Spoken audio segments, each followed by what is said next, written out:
오늘 말씀에 등장하는 입다라는 사사를 들어보셨는지 모르겠는데, 이 입다라는 사사는 암몬이라는 나라와 대적을 했던 사사입니다.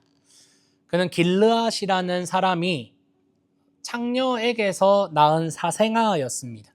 그의 어머니는 몸을 파는 창녀였습니다. 그래서 그의 이복 형제들은요, 이 입다를 아버지의 유산을 받을 수 없다고 말을 하면서 그를 집에서, 고향에서 내쫓았습니다. 그래서 그는 아마 굉장히 불우한 어린 시절을 보냈을 것입니다. 집에서 쫓겨나서 아버지와 가족에게서 버림을 받은 그러한 어린 시절을 보냈기 때문에, 그래서 자연스럽게 오늘 저희가 읽지는 않았지만 11장 초반부에 보면 입다의 10장 초반부에 보면 입다에 대해서 이야기를 하는데, 그가 깡패와 같은 불황자들이랑 같이 어울렸다라고 이야기를 하고 있습니다. 아마 자연스러운 일인 것 같아요. 어린 시절에 가족에게서 버림받고 고향에서 떠나면서 자연스럽게 자기가 먹고 살기 위해서 아마 마음이 악해졌을 것이고, 그로 인해서 악한 사람들과 자연스럽게 어울리게 되는 그런 일들을 입다가 경험을 했을 것 같습니다. 이런 입다가 살아가던 시대에 이스라엘은 다시 한번 우상 숭배에 빠지게 되고 하나님을 진노하게 만듭니다.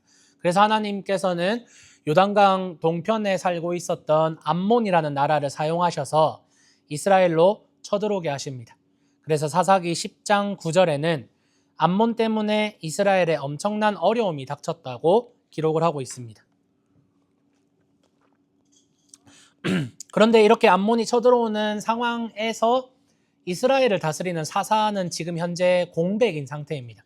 아무도 사사로서 지금 임명을 받지 못한 상태였습니다. 이스라엘은 원래 지파 중심이었고, 가문과 지파 중심으로 지역을 나누어서 분배받았기 때문에 지파 간의 결속은 굉장히 강했지만 지파 외의 사람들과의 결속은 조금 약했습니다. 그래서 지파 중심의 분열된 지역 공동체였다라고 보는 게 아마 정확한 판단인 것 같아요. 그래서 암몬이라는 나라는 강력한 왕이 다스리는 중앙집권 체제였기 때문에 왕이 암몬이라는 나라 전체의 영향력을 가질 수 있었는데, 그에 반해 이스라엘은 전국적인 지도자가 지금 부재한 상황이었습니다. 그런 상황에서 11장을 계속 여러분이 조금 보시면, 오늘 집에 가서 한번 보세요. 10장 11장을 한번 보시면 사람들에 의해서 입다가 사사로 세워지는 걸 발견할 수 있습니다. 뒤에서 우리가 조금 살펴보겠지만 사사는 원래 하나님이 세우시는 거거든요. 그런데 이스라엘의 어느 순간부터 사사가 사람들에 의해서 세워지는 걸 우리가 발견할 수 있습니다.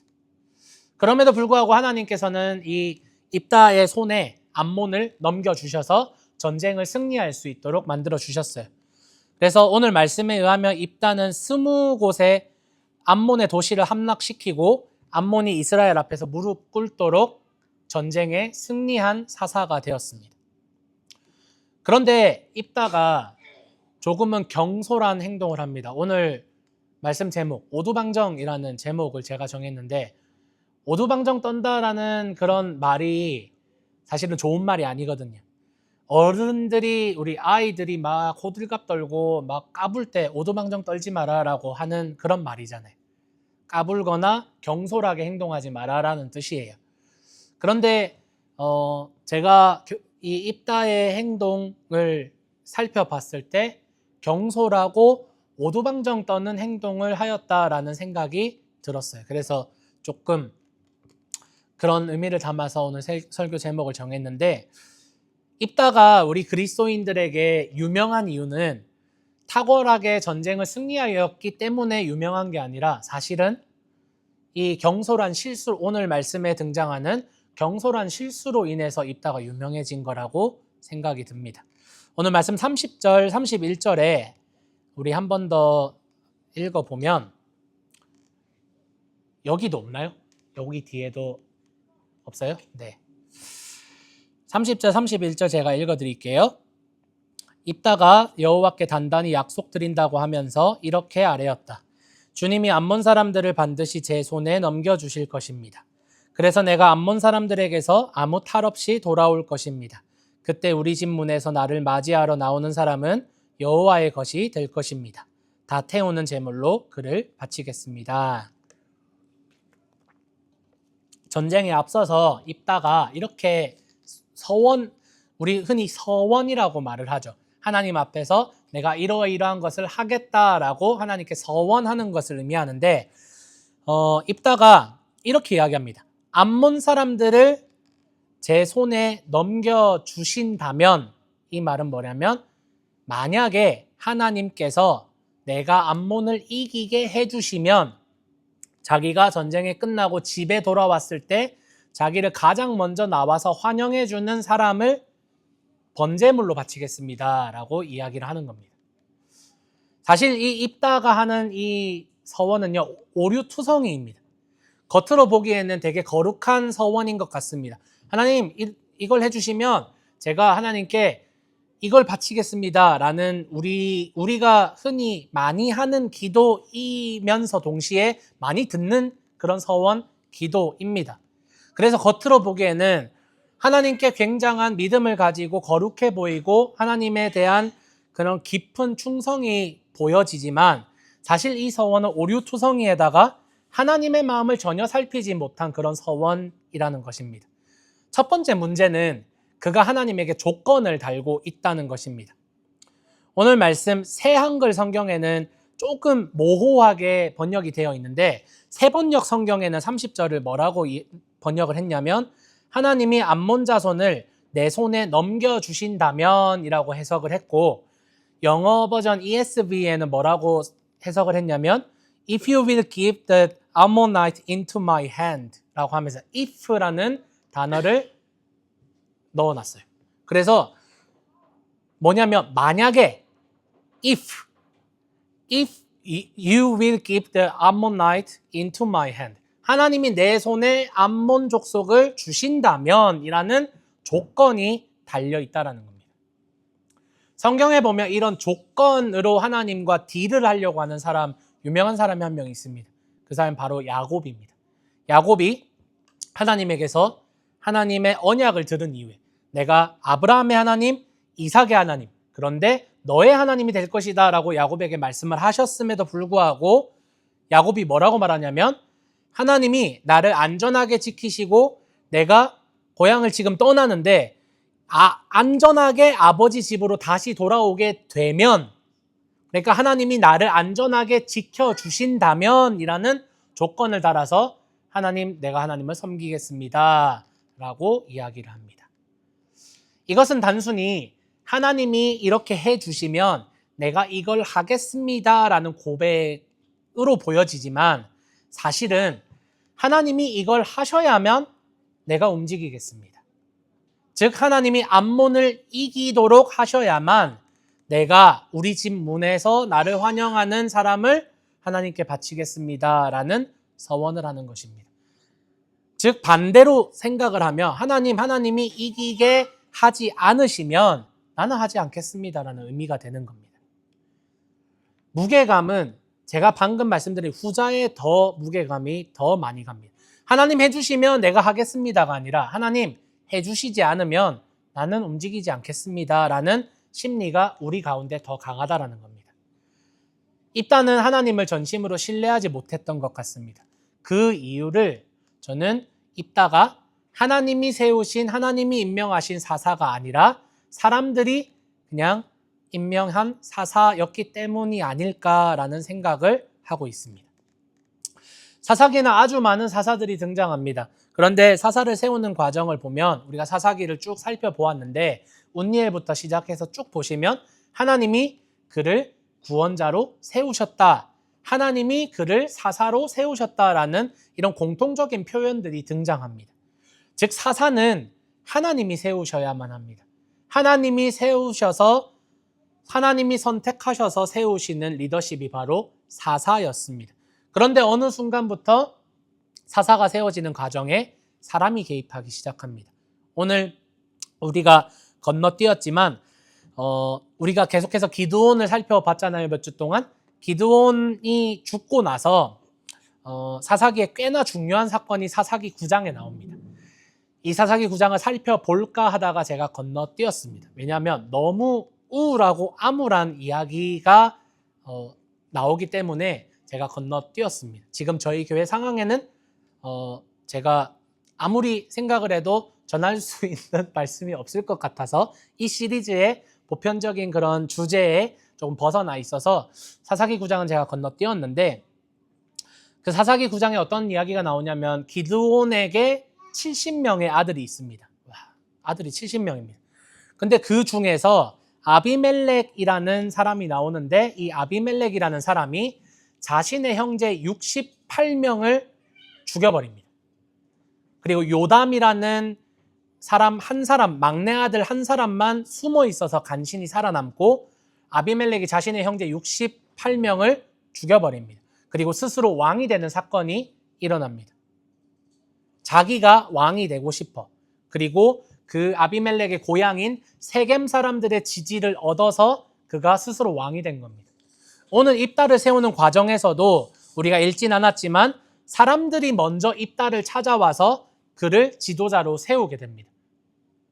이러한 과정들, 사람들이 찾아와서 입다를 설득하는 대화 속에서도 우리는 이 시스템에서 지금 사사 시스템이 병들어가고 있다는 것을 우리는 조금은 발견할 수 있습니다.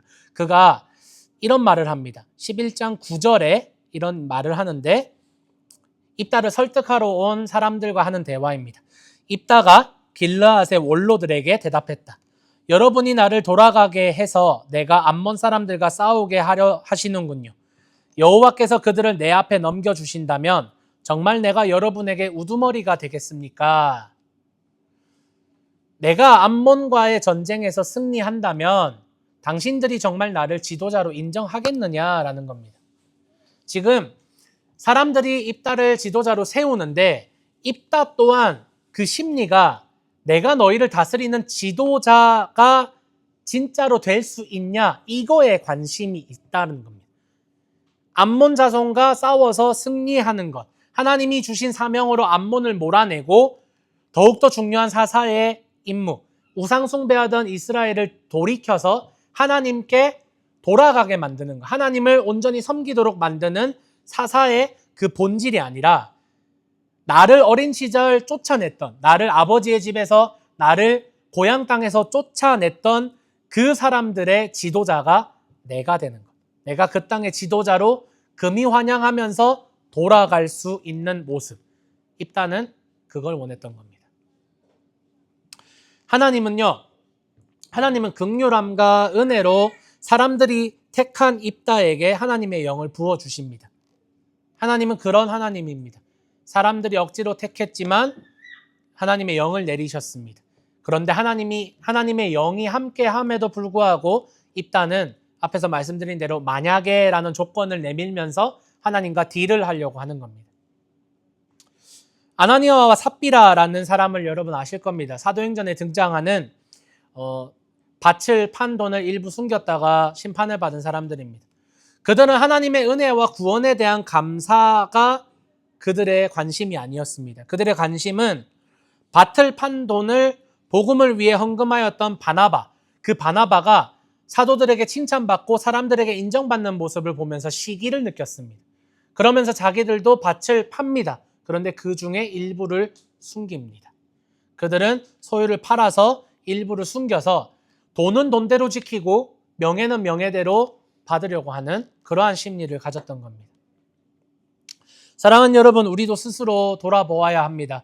우리가 신앙생활을 하는 것, 그리고 하나님과 교회를 섬기는 것, 그 섬기는 것의 동기에 있어서 그 동기는 언제나 하나님의 은혜가 되어야 합니다. 그 동기는 언제나 하나님의 사랑이 되어야 합니다. 하나님께서 여러분을 택하시고 여러분을 위해서 예수님을 보내주시고 십자가에 달려 죽기까지 여러분을 사랑하셨다는 그 크신 은혜가 여러분이 경험하고 느끼고 감사하는 것이 먼저입니다.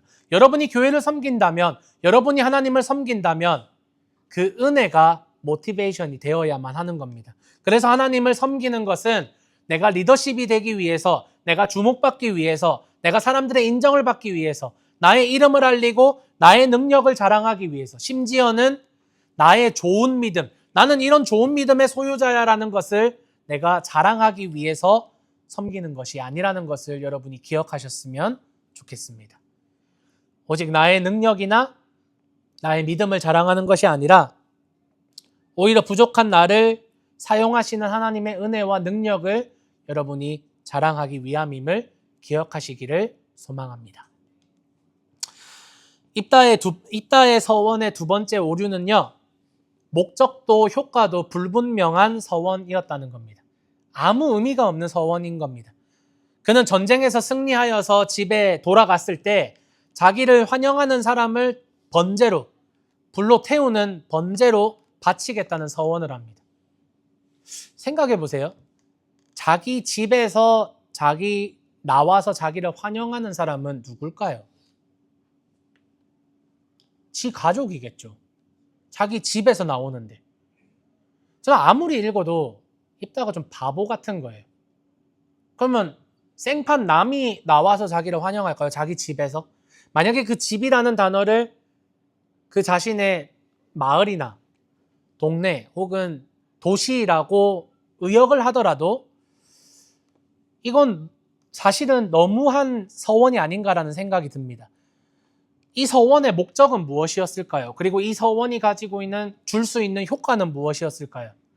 이 서원을 과연 하나님께서 기뻐하셨을까요? 그 어느 것도 만족되지 않는 서원이라는 겁니다. 결국 이 서원은요, 무엇이냐면 지도자가 되었다라는 그런 자아도취 혹은 아직 전쟁을 치르지 않는 상태에서 서원을 했기 때문에 모르겠어요. 어떤 마음에서 그가 이런 서원을 했는지는 모르겠지만 어찌됐든 우리가 흔히 말하는 뽕에 취해서 한 서원인 것은 분명한 것 같습니다.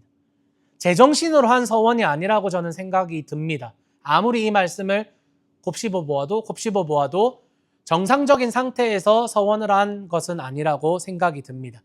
자아도취에 빠진 한 사람이, 종교심에 심취한 한 사람이 감당하지 못할 뒷일을 감당하지 못함에도 불구하고 그냥 내뱉은 자아도취에 불과합니다. 사랑하는 여러분, 이런 서원은 하지 마십시오.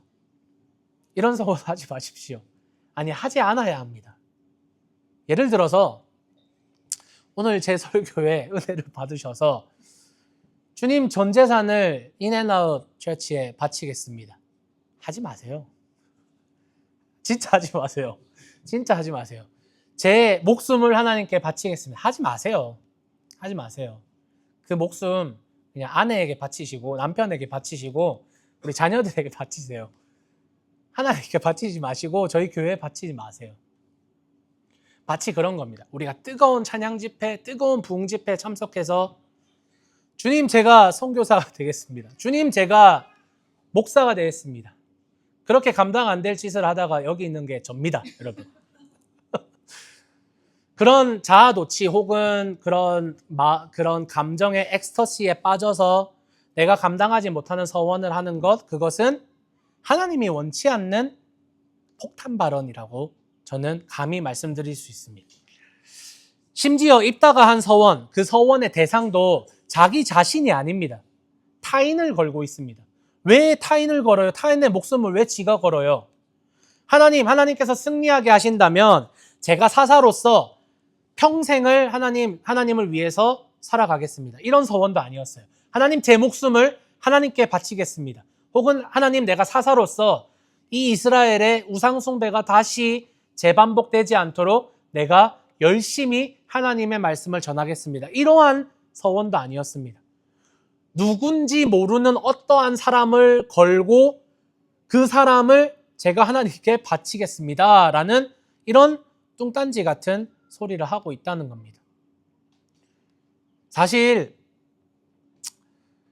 이 사람을 번제물로 바치는 건 이스라엘의 문화가 아니었습니다. 사람을 인신 제사를 드려서 신에게 바치는 제사는 이방 신에게 바치는 그런 문화였습니다. 하나님이 원치 않는 제사의 방법이었습니다. 뒤에서 조금 더 설명을 드리겠지만 입다는 이런 어처구니 없는 서원을 한 겁니다. 사울도 이런 비슷한 서원을 한 적이 있습니다.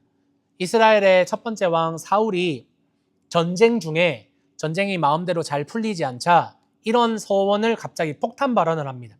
저녁까지 내가 저 원수들을 죽이기 전까지는 우리 군사들 중에 무엇이라도 먹는 사람은 반드시 죽을 것이다라는 서원과 동시에 저주를 합니다. 전쟁을 하고 있는 군사들에게 제일 중요한 건 밥 먹는 겁니다.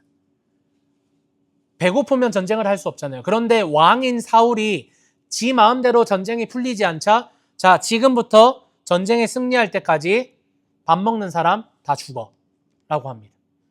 그런데 그 이야기를 못 들은 사울의 아들이었던 요나단이 배가 고파서 꿀이 있었는데 꿀을 먹습니다. 그래서 죽여야 된다고 말합니다. 자기 아들을. 그래서 사람들이 만류합니다. 그러면 안 된다고. 그래서 요나단이 죽을 위기에 처했지만 백성들이 만류해서 살게 되는 그런 일이 일어납니다.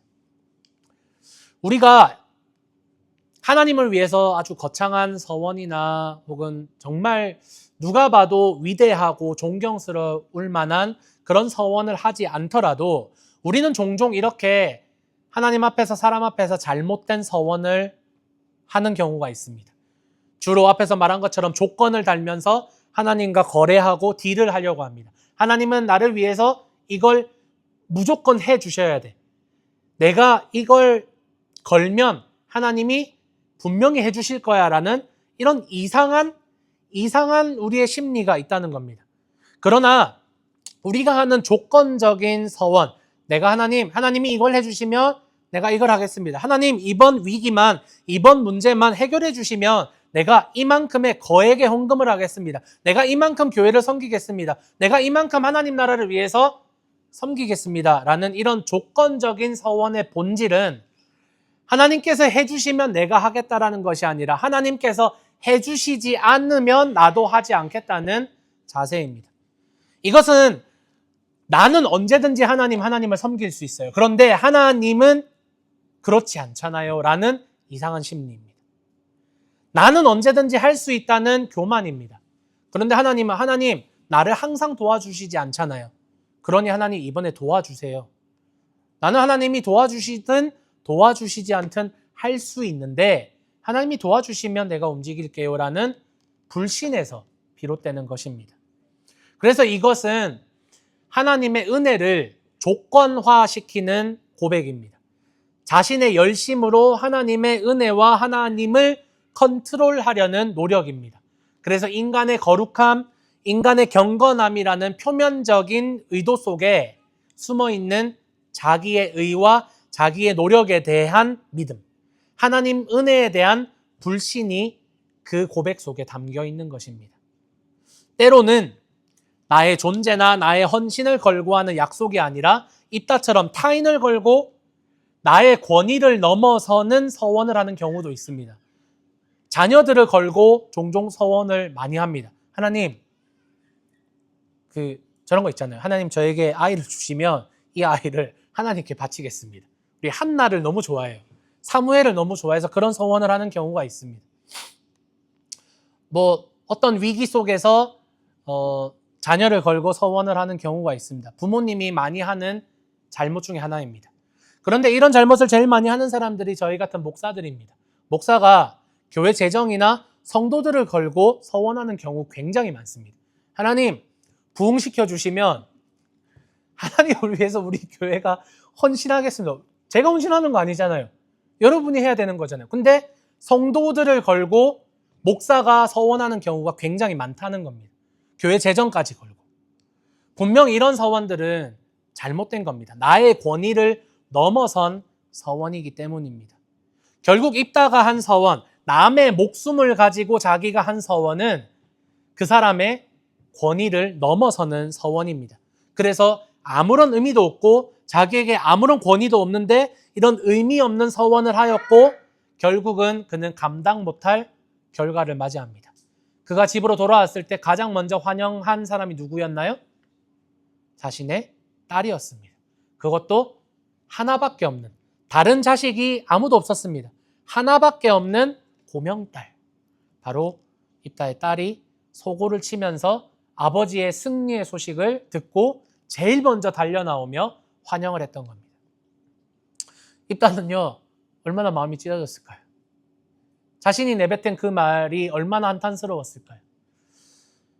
옷을 찢으며 슬퍼하며 후회합니다. 생각해 보십시오, 여러분. 우리 자녀들 있는 우리 부모님들, 사랑하는 내 딸, 내 아들을 불로 태워야 됩니다. 불로 태워야 됩니다. 내 말 때문에, 내가 경솔하게 내뱉은 내 말 때문에 내 사랑하는 가족이 죽어야 합니다. 얼마나 그 마음이 견딜 수 없는 그런 슬픔에 빠지겠습니까? 입다의 딸은 결국은 아버지의 서원대로 하나님께 바쳐집니다. 이것이 실제로 불에 태우는 번제의 형식으로 입다의 딸이 진짜로 불로 태워져서 죽임을 당했는지, 아니면 성막 같은 곳에서 레위인처럼 하나님을 섬기는 일에 평생 헌신하는 의미였는지는 정확하게 알 수는 없습니다.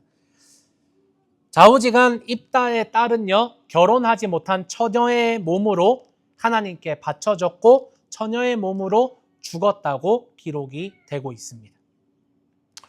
우리는 오늘 말씀에서 입다의 경솔함을 잘 배워야 합니다. 우리는 때때로 은혜의 현장에서 우리는 경솔한 서원을 합니다. 마음에서 뜨거운 무언가가 올라오는 것이 마치 성령께서 강권하셔서 우리의 마음을, 우리의 생각을 주장하는 것이라고 생각하기 쉽습니다. 그러나 여러분, 그런 감정에 속지 마십시오. 전도서 5장 2절과 5절에 이런 말씀을 합니다. 전도서 5장 2절과 5절에 하나님 앞에서 성급히 입을 열지 마세요. 조급한 마음으로 말을 꺼내지 마세요. 하나님은 하늘에 계시고 그대는 땅에 있어요. 그러니 말을 많이 하지 마세요. 단단히 약속드리고 지키지 않는 것보다는 차라리 약속드리지 않는 편이 낫습니다. 성경은 하나님 앞에서 성급하게 서원하지 말라고 합니다. 하나님 앞에서 성급하게 경솔하게 서원하지 말라고 경고하고 있습니다. 서원하고 지키지 않는 것보다 차라리 서원하지 말라고 이야기합니다. 민수기 30장에는 특별히 30장 전체에 서원에 대해서 가르치고 있는데, 남자가 스스로 서원한 것에 대해서는 취소할 수 없다고 말합니다. 오직 서원을 취소할 수 있는 건 여자가 서원한 것을 아버지나 남편이 취소할 수 있다고 가르치고 있습니다. 그의 딸이, 그의 아내가 스스로 한 경솔한 선언이라고 번역하고 있거든요. 그래서 경솔한 선언을 취소할 수 있다고 가르칩니다. 왜냐하면 이 시대에도 역사적으로도 지금도 경솔함으로 하나님 앞에 감당 못할 서원을 하는 사람들이 있기 때문입니다. 은혜가 충만할 때 여러분, 우리는 모든 걸 할 수 있을 것만 같습니다. 내 전 재산을 바쳐도 아깝지 않을 것만 같고, 내 사랑하는 자식을 바치더라도 아깝지 않을 것만 같습니다. 하나님을 위해 모든 것에 헌신할 수 있을 것만 같고, 그래서 우리는 때때로 경솔하게 우리가 감당하지 못할 서원을 하기도 하고, 감당하지 못할 약속이나 선포를 목회자들이나 혹은 성도들 앞에서 서원을 하기도 합니다. 그것이 거창하게 서원이 아닐지라도 우리는 하나님의 은혜가 충만한 우리의 상태를 자랑하고 싶어하는 심리가 있는지도 모르겠습니다.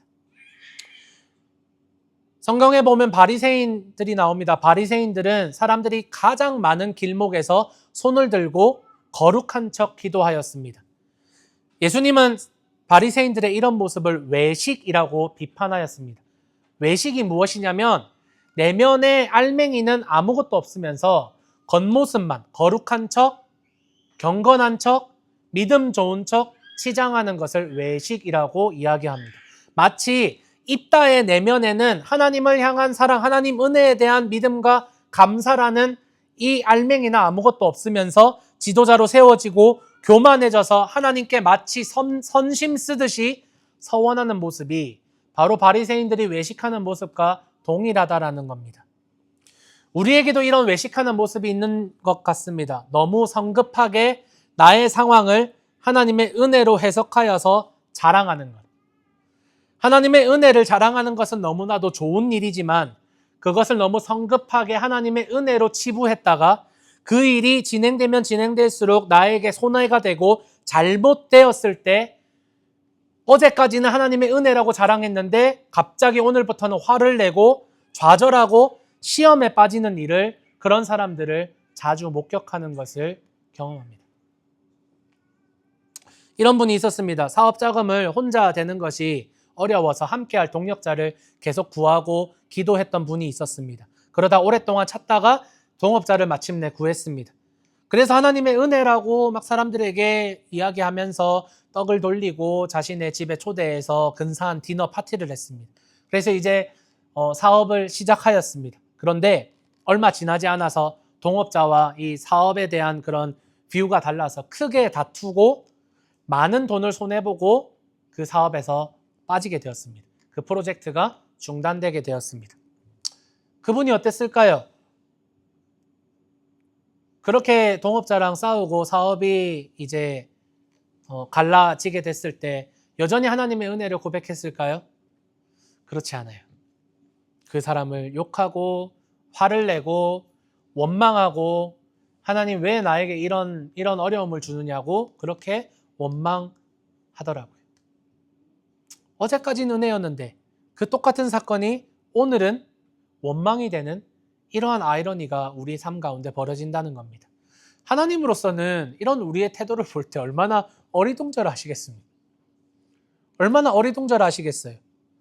주변 사람들은 그런 여러분을 어떻게 바라보고 그런 여러분이 믿고 자랑하는 하나님을 어떻게 오해하겠습니까? 예수님께서 십자가 고난에 대해서 제자들에게 처음 이야기하였을 때 베드로는 예수님을 꾸짖어요. 베드로가 예수님을 꾸짖으면서 주님, 결단코 이 일이 주님에게 일어나지 않을 겁니다 라고 이야기합니다. 그리고 예수님께 사탄아 물러가라라는 엄청난 책망을 받습니다. 바로 금방 그 고백을 하기 바로 금방 주는 그리스도시요 살아계신 하나님의 아들입니다 라는 위대한 고백을 하고 아주 큰 칭찬을 예수님으로부터 받은 직후에 일어난 일입니다. 변화산에서 예수님께서 광채로 변화하시고 함께 갔던 3명의 제자들이 예수님과 엘리야와 모세가 함께 하는 것을 봅니다. 그래서 베드로가 갑자기 잠에 취했는지 그 분위기에 취했는지 예수님의 그 광채에 취했는지 갑자기 이상한 말을 내뱉습니다. 주님, 우리가 여기 있는 것이 좋사오니 우리가 초막 셋을 짓겠습니다. 하나는 주님을 위해서, 하나는 모세를 위해서, 하나는 엘리야를 위해서 우리가 초막을 짓겠습니다. 라는 헛소리를 합니다. 우리가 이런 경솔함을 많이 가지고 있다는 겁니다. 감당 안 되고 그리고 생각하지 않고 고민하지 않고 그냥 내 감정에서 나오는 경솔한 영어로 표현하자면 spontaneous talking이 너무나도 많다라는 겁니다. 왜냐하면 하나님은 여러분의 인생을 그 바늘과 같이 하나의 점으로 인도하시는 분이 아니에요. 하나님은 여러분의 인생을 굉장히 큰 계획을 가지고 계시고 긴 계획을 가지고 계시는데 그리고 그 계획 가운데서 우리의 선택이나 우리의 모자람 때문에 하나님이 원하시는 그런 롱텀 계획이 수정이 되고 옆으로 가고 곁길로 가는 경우도 너무나도 많은데 예를 들자면 사람들의 선택으로 입다를 지도자로 세우는 것과 같은 경우 말입니다. 그렇게 하나님의 원래 플랜 A가 아님에도 불구하고 우리의 인생은 구불구불 길을 걸어가면서도 하나님의 인도하심과 섭리하심을 따라서 걸어가는데 우리가 그런 하나님의 계획을 바라보는 게 그 계획을 바라보는 호흡이 시선이 지나치게 짧다는 겁니다. 제가 여러분께 여러 번 이야기한 것 같은데 우리의 시선을 조금 더 길게 가져갔으면 좋겠습니다. 아주 작은 것에 아주 작은 하나의 사건에 의미를 두고 의미를 찾고 하나님의 계획과 섭리를 발견하는 것도 너무나도 좋은 일입니다. 아주 사소한 일에서 감사를 찾고 내가 산책을 하다가 저 풀밭에 핀 들국화를 봤는데 너무나도 아름다웠습니다. 하나님이 이 세상을 다스리는 것 같습니다. 이러한 감성적인 발견, 은혜에 대한 감사 그런 것도 좋지만 조금 더 여러분의 삶 가운데서 호흡과 시선을 길게 가져가면서 경솔하게 하나님의 계획을 회방하고 방해하는 것이 아니라 입다같이 경솔하게 남한테 피해를 주고 혹은 감당 못할 그런 서원을 하는 것이 아니라 조금은 더 잠잠히, 조금은 더 인내를 가지고 하나님이 하시는 놀라운 일들을 목격하는 것이 중요하다고 저는 생각합니다.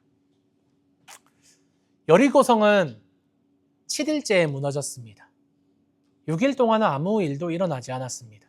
그런데 하루하루 돌면서 한 바퀴 돌면서 이스라엘 사람들이 우리에게는 아무 일도 일어나지 않아. 저 성은 너무나도 견고해. 저 성은 너무나도 튼튼하여서 우리는 아무것도 할 수 없어. 라는 감정이 이스라엘 백성들 가운데 휘몰아쳤다면 그들은 아무것도 해내지 못했을 겁니다.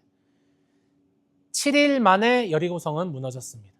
예수님은 3일 만에 부활하셨고 바울은 예수님을 영접한 후에 복음을 전하다가 살해 협박을 받고 고향으로 내려가서 약 10년간을 고향에서 침묵하면서 아무도 기억하지 못하는 10년간의 세월을 보내요. 요셉은 약 13년 동안을 노예와 범죄자로 억울한 시간을 보내고 모세는 40년 동안을 광야의 시간을 보냅니다. 그리고 우리 그리스도인들은요 2000년 가까운 시간을 예수님의 재림을 기다리는 시간을 가지고 있습니다. 사랑하는 여러분, 오늘 제목처럼 여러분 너무 오두방정 떨지 마십시오. 말을 너무 쉽게 뱉지 마십시오. 여러분이 자랑하는 것은 하나님의 은혜가 아니라 하나님의 은혜를 받는 나 자신, 그리고 나 자신, 그 믿음 좋은 나를 자랑하고 싶어하는 심리가, 그 가능성이 있기 때문입니다. 제가 성경 구절 몇 구절을 읽어드리겠습니다. 잠언 19장 2절에서 3절입니다. 알미 없이 마음만 앞서는 것은 좋지 않다.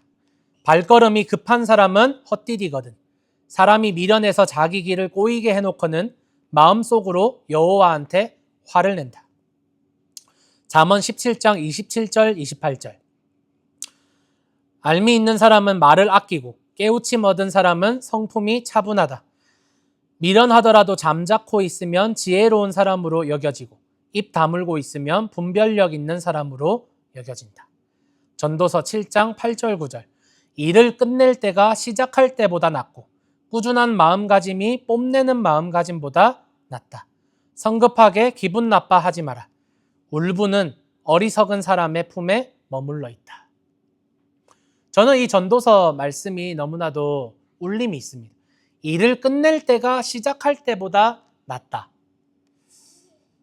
어쩌면 우리가 어떤 그런 문제 해결에 대해서 기도하고 고민하고 그러다가 하나님의 은혜로, 정말 하나님의 은혜로 그 일이 해결되는 스타팅 포인트에 있을 때 우리는 그 은혜를 자랑하고 싶어 합니다. 이 문제가 해결되었다. 하나님의 은혜로 이 일이 해결되고 있다는 것을 자랑하고 싶어 하는 것 같습니다. 그런데 성경은 인내하라고 합니다. 끝날 때까지. 그 문제가 정말 완전히 해결될 때까지. 그 문제가 정말 완전히 우리 가운데 해소될 때까지.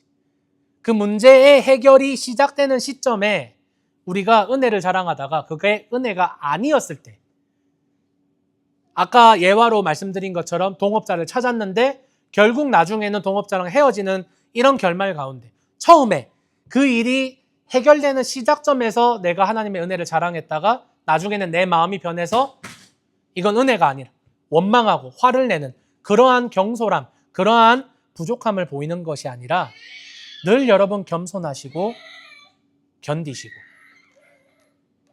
자랑하고 싶어하는 마음 압니다, 여러분. 저도 그런 심리가 있어요. 사람이니까 있잖아요. 여러분의 잘됨을, 형통함을 자랑하고 싶어하는 심리 있습니다. 그 가운데 우리 그리스도인은 우리를 자랑하는 것이 아니라 하나님의 은혜를 자랑하는 것도 압니다. 그런데 우리는 죄인인지라 그 하나님의 은혜를 자랑하면서도 교묘하게 내가 높임받기를 원하고 내가 자랑하기를 원하는 심리가 있다는 겁니다. 그래서 여러분의 잘됨을, 형통함을 자랑하는 것보다 더욱 자랑해야 하는 것은 예수님의 십자가입니다. 하나님의 크신 사랑과 은혜입니다. 생각해 보십시오, 여러분. 여러분 사람들과 대화를 하면서 예수님의 십자가와 구원을 얼마나 자랑을 해보셨습니까? 아마 여러분이 자랑하고자 하는 심리로 사람들에게 자랑하거나 혹은 간증하거나 하나님의 은혜를 말하면서 자랑했던 것의 컨텐츠나 내용은 여러분의 문제가 해결되었던 것일 겁니다. 이런 문제가 있었는데 해결되었어요. 하나님의 은혜예요. 이것이 거의 대부분일 겁니다. 나같이 악한 죄인을 하나님이 사랑하셔서 예수님을 십자가에 못 박으셨어요 라는 고백을 더 많이 하진 않았을 겁니다. 예수님의 십자가와 구원은 자랑하지 않으면서 내 일이 잘 풀리고 잘된 것, 해결된 것을 자랑하는 것은 우리의 관심이 하나님의 은혜보다는 나의 일, 나의 문제에 있다는 증거일 것입니다. 예수님의 십자가와 구원은 고리타분하고 캐캐묵은 이야기로 치부하면서 내 삶에 복 주시고 형통하게 하시고 내 사업이 잘 되고 내 자녀가 공부 잘하고 똑똑하고 착하게 자라는 것은 그런 것들을 바라는 것은 기복주의이고 번영주의라는 겁니다. 말로만 복 주세요 하지 않더라도 우리의 이런 삶의 태도, 우리가 가지고 있는 이런 가치관이 기복주의와 번영주의로 가고 있다면 우리는 반드시 멈추어서 회개해야 합니다. 사랑하는 여러분, 저는 여러분이 하나님의 은혜와 섭리를 삶에서 경험하며 그 안에서 여러분이 교훈을 얻고 여러분의 삶이 비참하고 고난받고 어려운 삶이 아니라 형통하고 평탄하고 정말 복된 삶을 누리기를 담임 목사로서 늘 기도하고 있습니다. 그러나 여러분, 하나님을 망령되이 일컫지 마십시오. 입다가 한 것처럼 입다가 한 일은 분명히 하나님을 망령되이 일컫은 것입니다. 하나님이 원한 적도 없는 자랑과 서원을 입다처럼 떠벌리지 마십시오. 방금 제가 읽어드렸던 잠언과 전도서 말씀대로 차라리 입을 다물고 있고 침묵하고 내가 기도하고 있다면 사람들에게서 지혜로운 사람이다라는 평판이라도 얻을 것입니다. 그래서 사랑하는 여러분이 겸손하게 기도하며 하나님의 인도와 섭리를 기다리는 그런 여러분과 하나님이 함께 하시고 때에 따라 높이시는 그 베드로전서의 말씀에 우리가 확신을 얻으며 우리가 겸손하게 하나님 앞에 엎드리면 때가 되면 하나님께서 높이신다라는 그 말씀에 확신하며 겸손하게 하나님을 섬기며 교회를 섬기며 이웃을 섬기며 여러분의 가정을 섬기며 하나님을 섬기시는 여러분이 되시기를 예수님의 이름으로 축복합니다. 말씀을 정리하겠습니다. 입다는 경솔함으로 인하여서 하나밖에 없는 자신의 딸을 희생시켜야만 했습니다. 하지만 하나님은 그 영원하시고 완전하신 계획으로 하나밖에 없는 아들을 여러분을 위해서 희생시키셨습니다. 입다는 경솔함으로 원치 않는 한 사람의 인생을 망쳐버렸지만 하나님은 완전하신 계획으로 한 사람을 통해 수많은 사람을 구원하신 은혜로우신 하나님입니다. 인간의 모든 서원은 불완전하고 지키기 어렵지만 예수님은 그 모든 율법의 요구를 완성하시고 예수님의 순종은 모든 서원의 완성이 되었습니다. 그분은 만약에라는 조건 없이 아버지의 뜻대로 되기를 원합니다라는 고백과 함께 자신의 생명을 십자가에서 우리를 위해서 바치셨습니다. 잘못된 서원은 열심 속의 불신, 신앙 속의 거래심에서 비롯됩니다. 입다처럼 하나님께서 해주시면 내가 무엇을 하겠습니다라는 신앙은 결국 자기의 구원의 시도일 뿐입니다. 나의 의와 나의 노력으로 하나님을 컨트롤할 수 있다는 교만입니다. 참된 믿음은 하나님이 하시니 나는 순종합니다. 그리 아니하실지라도 나는 순종합니다. 그것이 바로 참된 믿음입니다. 사랑하는 여러분 모두가 겸손한 하나님의 사람들이 되시기를 축복합니다. 그리고 우리 교회가 그런 겸손한 사람들로 가득 차는 교회. 하나님의 은혜와 사랑이 항상 나누어지는 공동체. 그리고 여러분의 가정이 그런 예수님의 은혜가 늘 나누어지고 고백되어지는 그런 가정이 되시기를 예수님의 이름으로 축복하고 소망합니다.